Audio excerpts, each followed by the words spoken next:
Hello again, you're still at Newsroom. Time for us now, to take a look at some of the interesting stories in the news now. Some communities in the Eastern Cape here in South Africa, they're saying that the downgrading of 18 hospitals into community health centres has led to a severe shortage in medicines and a lack of care for certain patients. Residents of Fort Beaufort and Bedford say ever since their hospitals were downgraded, patients are now being turned away.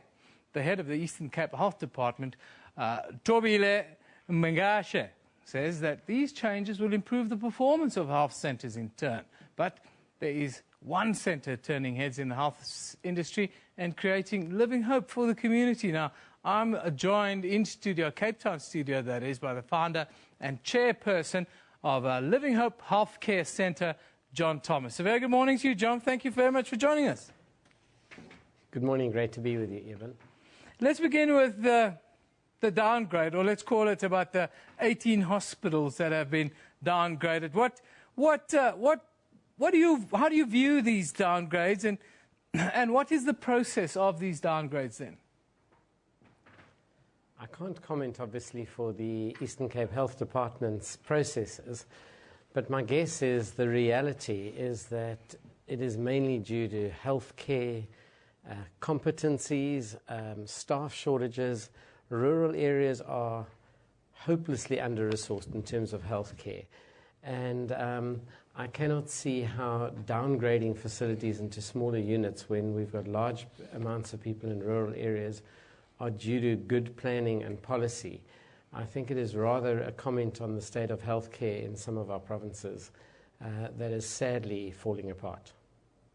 Does this downgrade, do you think it points to a greater need in South Africa to open up many smaller facilities that may allow for them to be maybe more professionally run? Yes, if one can get the staff, obviously that makes a huge difference if one can get people to work in rural areas. But we at Living Hope, which is an NGO here in Cape Town, have chosen to be, relatively speaking, a small facility that comes alongside government and increases their capacity on the ground and supports a better healthcare delivery to the most needy people who need it. So we are a smaller facility which is supporting government in its need to deliver good healthcare services. So in our case, if you're asking me, a smaller unit has been able to increase healthcare delivery in terms of both primary and institutional healthcare. So it's worked for us, but then government in the various provinces needs to have a very deliberate policy of working with NGOs and helping to fund NGOs so that they can deliver perhaps more efficiently than a bureaucratic healthcare system can deliver. What would you say are the contributing factors, or what are the keys to Living Hope being successful? And what do you think these hospitals that have been downgraded can learn from your experience? At Living Hope, we are adamant that we're here to bring hope and break despair. And so we will seek to do all we can to break the despair of poverty and disease in our country. We are fanatic about delivering high-quality, compassionate healthcare.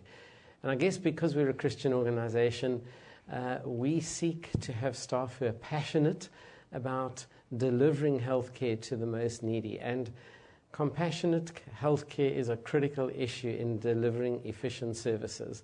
If people are just looking for a job, it lacks that drive and ability. And so, but the other issues are obviously good governance, good funding, good management. All of those drive efficient healthcare delivery on the ground. And that is where government often fails.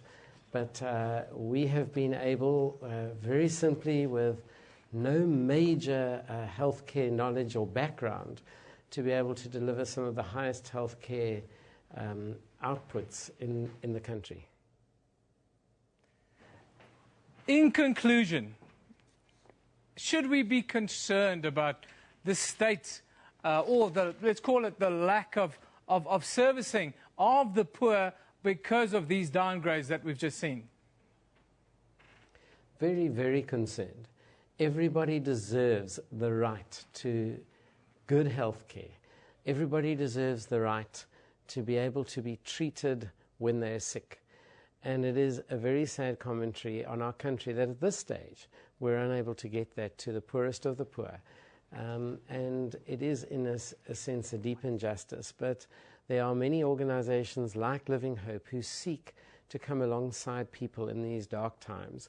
And we certainly are passionate about extending healthcare. We've sought to get the highest possible standards.